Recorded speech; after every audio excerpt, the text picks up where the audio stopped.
was 2347, and the deep space vessel Horizon's Edge drifted through an uncharted sector of the galaxy. Captain Lore stood on the bridge watching the endless stars through the main window. Her crew had been out here for 8 months now, mapping dead systems in empty space. Nothing exciting had happened in weeks, and the crew was getting restless. Dang sat at the communications console running routine scans. He was a young man with tired eyes who had joined the mission high for adventure. So far he had found only silence. The universe was a quiet place, and humanity had learned that most of it was empty. It was about to end his shift when something appeared on his screen. A signal, faint and strange and unlike anything in the human databases. He sat up straight and adjusted his equipment. The signal was still there, pulsing with a rhythm that felt almost desperate. Dang said, his voice cutting through the quiet bridge, "I have something here." I walked over to his station and looked at the screen. The signal was weak, but it carried patterns, mathematical patterns, the kind of patterns that only intelligent beings could create. She felt her heart beat faster as she studied the data. "Where is it coming from?" she asked. Worked his console and pulled up the coordinates. The signal originated from a star system nearly 40 light years away, a system that no human ship had ever visited, a system that was not supposed to have any intelligent life. "It docks up here," Lore ordered, "now." Grace was the ship's. She had spent her entire career preparing for a moment that men believed would never come. When she arrived on the bridge and saw the signal data, her hands started shaking. She sat down at a spare console and began her analysis. Crew gathered around as Grace worked through the night. The signal was complex, but it followed logical structures. Mathematics was universal, and whoever sent the message understood that. They had built their transmission around prime numbers and geometric relationships that any intelligent species could recognize. Morning Grace had made progress. The signal was not just a beacon. It was a message, a plea. "There's a distress call," Gray announced to the silent bridge. "Someone out there is asking for help." Leaned forward in her chair. "Can you tell us more? Who are they? What is wrong?" She continued her work, and slowly the picture became clearer. The species called themselves the. They were an ancient civilization that had existed for thousands of years. They had never developed faster than light travel and had remained on there, watching the stars they could never reach. Their star was dying. They had detected the early signs of a supernova, and they knew their world had only weeks left. In desperation, they had built a transmitter powerful enough to send a signal across the galaxy. They were calling out to anyone who might hear, anyone who might help. "Are trapped," Grace said quietly. "They cannot escape on their own. They are asking if anyone out there cares enough to save them." Bridge fell completely silent. Every crew member understood what that meant. Somewhere out there, billions of intelligent beings were facing extinction. They had reached out across the void, hoping that the universe was not as cold and empty as it seemed. Stood and walked to the main window. She stared at the stars for a long time. Her orders were clear. The Horizon's Edge was an exploration vessel, not a rescue ship. Protocol demanded that she report the signal to Earth and wait for instruction. The Galactic Council, coalition of the most advanced species in the galaxy, had rules about interference. There were treaties and agreements and political consideration. There was also a species dying alone in the dark, calling out for help that might never come. And Lore said without turning around, "Send a response." He hesitated. "Captain, protocol says we should wait for authorization from Earth. The Council might have regulations about this kind of contact." Turned to face her crew. She looked at each of them in turn, seeing the conflict in their eyes. They all knew what the right thing to do was. They were just afraid to do it. "I do not care about protocol," Lore said firmly. "I do not care about regulation. Someone is asking for help and we are going to answer. Send the response." Nodded slowly and turned back to his console. His fingers moved across the controls as he composed a message. He kept it simple because he knew that they would need to translate it. He used the same mathematical patterns they had used, building a response that would be unmistakable. The message said, "We hear you, we are coming." The signal went out into the void, racing toward a dying star system where billions of beings had given up hope. They did not know it yet, but their prayer had been answered. Someone had heard them. Someone cared. Gave the order to change course. The Horizon's Edge turned toward the coordinates embedded in the distress call. They were 40 light years away, and the journey would take weeks even at maximum speed. Laura did not know if they would arrive in time. She did not know if one ship could make any difference against an extinction event. She knew that she could not ignore a cry for help. She knew that humanity had not traveled to the stars just to watch other species die. She knew that some things mattered more than protocol and politics and self-preservation. Or did not know was that they had sent their signal to every spacefaring civilization in the galaxy. Dozens of species had received the same distress call. Ancient empires and powerful federations and advanced races who had conquered the stars long before humans learned to make fire. Every single one of them had ignored it. The Galactic Council had classified the situation as an acceptable loss. Natural extinction events were tragic, but interference was against their principle. The great civilizations of the galaxy had decided that some species simply were not worth saving. Only the humans responded. The humans, young and foolish, and not yet wise enough to accept that some causes were lost, had heard a cry for help and decided to answer. They did not know that their choice would change everything. They did not know that one simple message would reshape the entire galaxy. What they knew was that someone needed help. And that was enough. Ryan's Edge dropped out of faster than light travel, and the crew got their first look at the dying system. The star at its center was swollen and red, pulsing with unstable energy that would soon tear it apart. Waves of radiation swept through the system, and the ship's shield strained against the assault. Laura stood at the main window and stared at the doomed world below. It was a beautiful planet, blue and green like Earth, covered in oceans and forests and cities that sparkled in the angry light of their dying sun. Billions of lives existed on that world, billions of beings who knew that their time was running out. "Us in," Laura ordered, "and send our greeting. Let them know we are here to help." Dane transmitted the message and the bridge waited in tense silence. Minutes passed. Then the response came. It was audio only, translated through Dr. Grace's linguistic programs. The voice that spoke was old and tired and filled with disbelief. "Came," the voice said. "We did not believe anyone would come." He stepped forward to the communicating console. "We received your distress call. We are humans from the planet Earth. We want to help you." There was a long pause before the voice responded. "I'm Elder, leader of the people. Human visitors, I must tell you the truth. We sent our signal to every civilization we could detect. 47 species received our plea. You are the only ones who answered." Felt something cold settle in her chest. 47 species had heard the call for help. 47 advanced civilizations with ships and resources and the power to make a difference. And they had all chosen to do nothing. Laura asked, why did no one else respond? His voice carried the weight of ancient sorrow. The Galactic Council has rules about such things. Natural extinction events are not to be interfered with. Our death is considered acceptable. A tragedy, but an acceptable one. At her park, the ship's head of security stepped closer to Laura. He was a practical man who understood hard truths. Captain, if the Council has declared this situation off limits, we could face serious consequences for being here. Turned to look at him. Consequences from who? A council that watched billions die because helping them would be inconvenient. No answer to that. Alien's edge descended through the atmosphere and landed near the large city on the planet. The crew stepped out onto alien soil for the first time in human history. The air was thick and warm and tainted of sulfur from the volcanic activity triggered by the unstable star. The sky above was a deep orange, lit by sun that had become a monster. Came to meet them. They were tall and slender beings with pale skin that seemed to glow faintly in the dim light. Their eyes were large and dark and filled with emotions that needed no translation. Fear, despair, and now the small spark of hope. Approached Lore directly. He was ancient even by standards, his skin wrinkled and his movements slow. But his eyes were sharp and they studied the human captain with intense curiosity. So Young said, your species has only been among the stars for a few centuries. You have no treaties with the Council, no obligation to follow their rules. Perhaps that is why you came. You have not yet learned to accept the unacceptable. Shook her head. We came because you asked for help. That is all the reason we need. Was quiet for a moment. When he spoke again, his voice was barely a whisper. Do you understand what you are offering? There are 4 billion of us on the world. Your ship cannot save us all. Nothing can save us all. Looked back at her small crew and her single ship. Was right. The Horizon's edge could carry perhaps a few thousand passengers if they stripped out everything non-essential. Against 4 billion lives it was nothing. A drop of water against an ocean of need. Laura had not come this far to give up. Wait here, she told, I need to make a call. Returned to the ship and went to the long-range communications array. She recorded a message and sent it to Earth at maximum priority. Then she did something that would change history. She switched to an open channel, broadcasting to every human vessel and station and colony in the galaxy. This is Captain Laura of the Horizon's Edge. I'm transmitting from the where 4 billion people are facing extinction. Their star is going supernova and they have no way to escape. The Galactic Council has abandoned them, but we will not. Paused and gathered her thoughts. Calling on every human ship that can hear the message. Military vessels, cargo freighters, passenger liners, private craft, anyone with a ship in the will to help. This is a rescue mission and we need everyone. Come to the coordinates I am transmitting. Come as fast as you can. We are going to save these people. Message went out across the stars. Laura had no idea if anyone would answer. She had no authority to call for this kind of mobilization. She was just one captain with one ship making a desperate plea.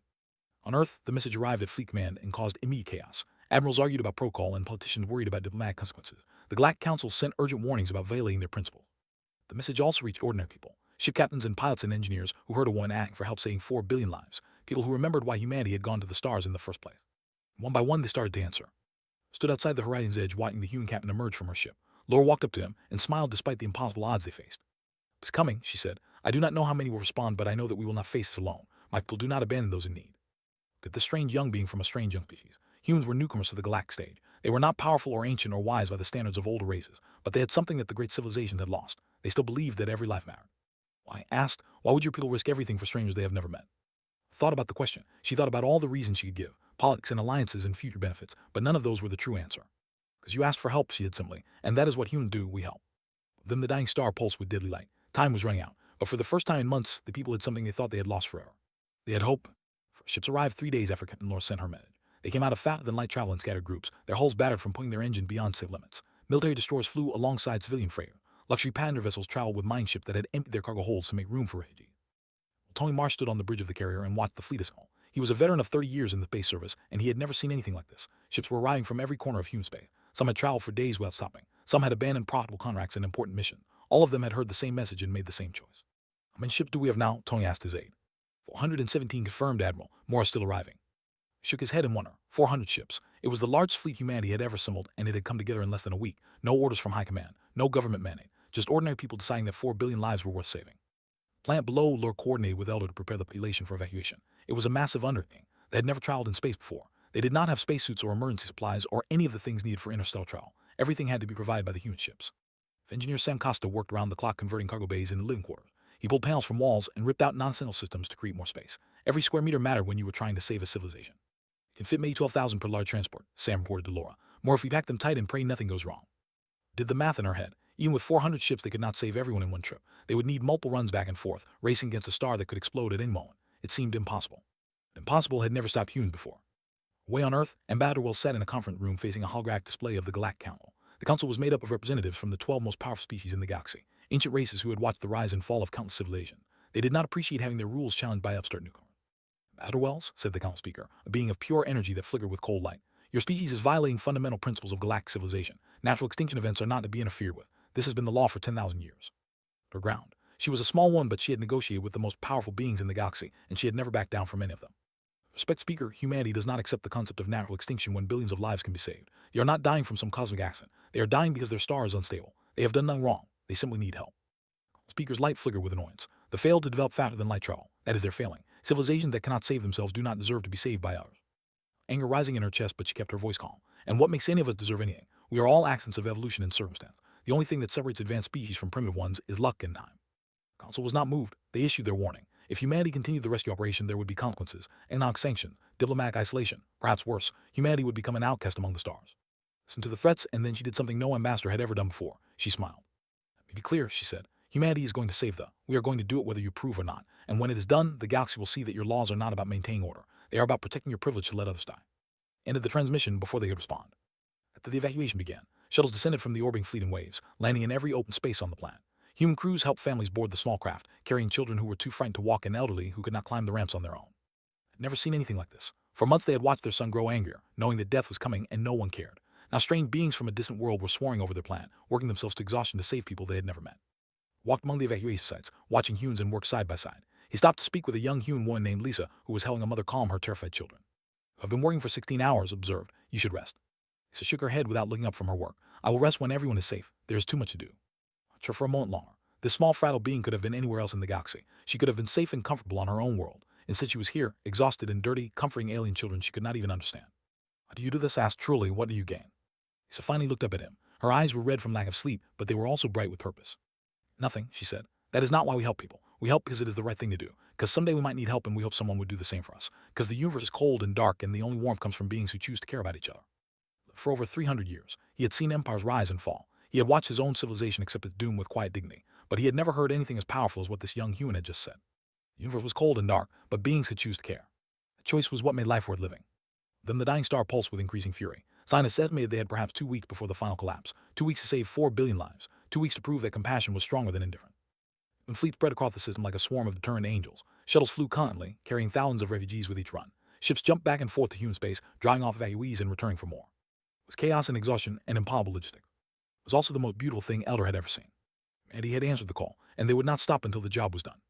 Evacuation entered its second week, and everything started to fall apart. Ships that had been running at maximum capacity began to break down. Engines failed. Life support systems struggled to handle the extra load. Crews who had been working without rest started making mistakes. While Tony Marsh stood on the bridge of the watching the status report scroll across his screen. 17 ships had reported critical malfunction. 3 had lost power completely and were drifting dead in space. The fleet was being pushed beyond its limits and the strain was showing. Need to slow down, his executive officer said. If we keep the pace, we will lose more ships. He shook his head. We slow down and we lose people. The star could collapse any day now. Every hour matters. The planet's surface captain Laura faced her own crisis. The atmosphere was different from Earth's, and prolonged exposure was making the human crews sick. Medic Carlos Vega had set up a field hospital to treat both exhausted humans and traumatized refugees, but his supplies were running low. I have 30 crew members who should be in bed, Carlos told Laura. They are showing signs of toxic exposure from the atmosphere. If they keep working, they could suffer permanent damage. Looked out at the evacuation site where those same 30 crew members were still loading refugees on a shuttle. They knew the risks. They kept working anyway. As for volunteers only, Laura said, anyone who wants to stop is my full support, but I will not order them to quit. Not a single person stopped working. Jin Tran had been flying shuttle runs for 9 days straight. She slept in 20-minute bursts between flights, eating protein bars while she guided her craft through the increasingly unstable atmosphere. The dying star was throwing off massive solar flares that made navigation dangerous. Every flight was a gamble. Her 47th run Jenny's shuttle was caught by a radiation wave that fried half her controls. She managed to land safely, but the shuttle was finished. There were no replacement parts available. Climbed out of the damaged craft and found another pilot whose shuttle was being loaded with refugees. I need to borrow your ship, he said.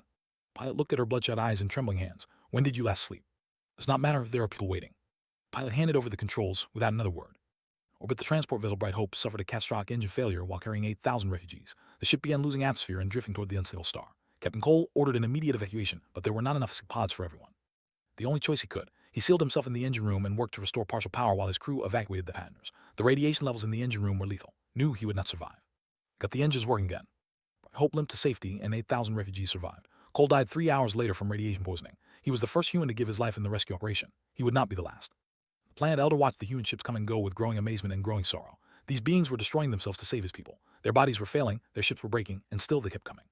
Must stop, told Laura during a brief moment when she paused to drink water. Your people are dying for us. This is too much to ask.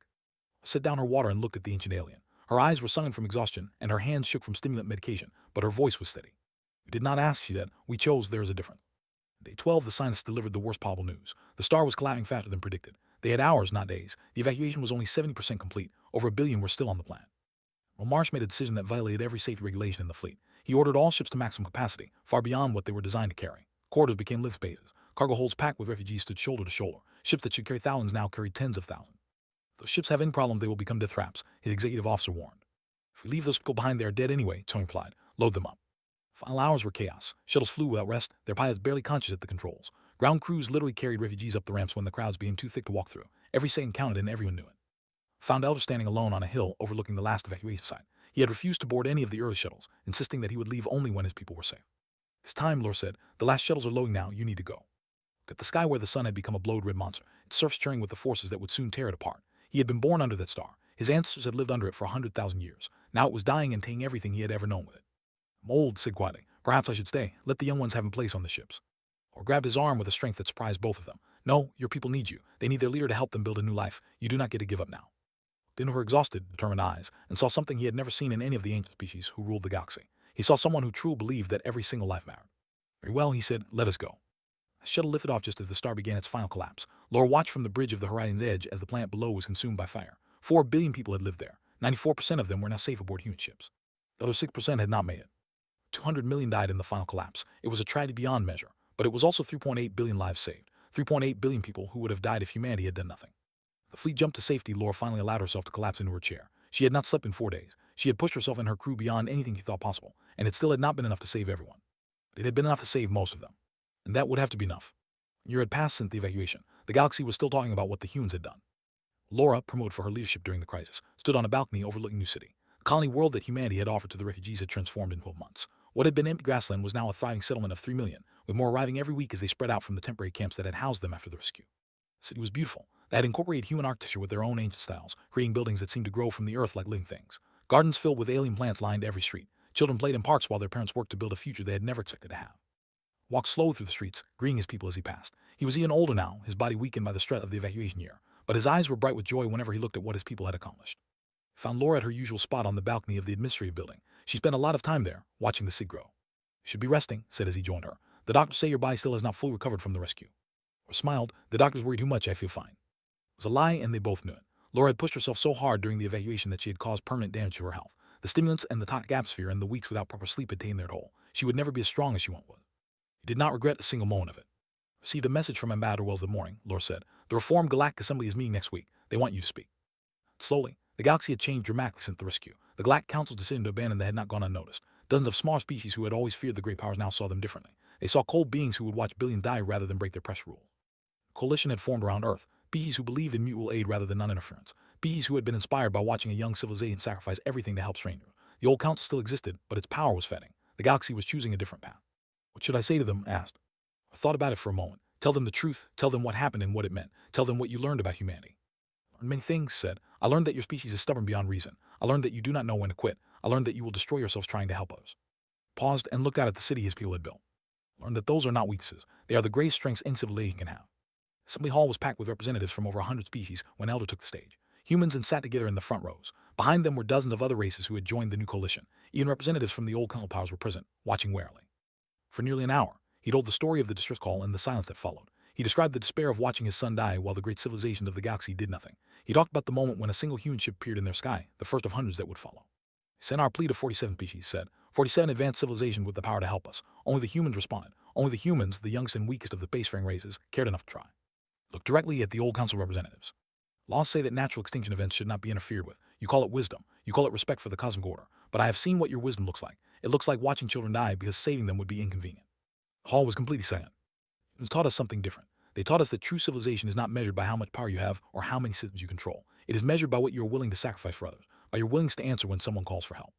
Voice grew stronger as he delivered his final words. 3 humans died saving people. They gave their lives for strangers they had never met, Cole, Jintran, and 21 others whose names will be remembered by the forever. They did not die for power or glory or profit. They died because they believed that every life matters. He spread his arm wide. That is what civilization means. That is what the humans have shown the galaxy, and that is why so many of us have chosen to stand with them, not because they are strong, but because they are good. Assembly erupted in applause that lasted for several minutes. Afterward, Laura found Young waiting outside the hall. It was a child who had been born during the evacuation, delivered aboard a human transport ship while the world she would never know burned behind them. She had grown up hearing stories about the humans who saved her people. Admiral said formally, she was only a year old but matured quickly. I wanted to thank you personally for everything. Knelt down to look the child in the eyes. You do not need to thank me, just live a good life. Help others when you can. That is all the thanks any of us need. Now tell me, I will, I promise. Walked back to her quarters, she received a priority message on her communicator. She read it and felt a familiar feeling stirring in her chest. It was a transmission from deep space, a signal carrying mathematical patterns that indicated intelligence. Another cry for help from another species facing disaster. Smiled and began composing orders for the fleet. Danny was the first to respond to her sons. He arrived at the command center looking exactly as he had a year ago, tired but ready. "Another distress call?" he asked. "The distress call," Lore confirmed. "A species called their colony is threatened by an asteroid impact. They have asked for help evacuating." He nodded and started pulling up navigation charts. "I will plot a course." "Now, Admiral," Lore looked around at her crew as they assembled. They were older now. Some of them would never fully recover from what they had sacrificed during the rescue. Every single one of them was ready to do it again. "Of course," Lore ordered, "we are responding." Fleet mobilized within hours. Ships that had been repaired after the mission jumped to faster-than-light speed, racing toward another species in need. The galaxy watched as the humans once again answered a call for help that everyone else had ignored. This was who humanity was now. This was who they had always been. The species that answered when others called. The civilization that believed every life mattered. The young fools who had not yet learned that some causes were lost. The straight call had echoed through the stars. Humanity's response had reshaped the galaxy forever.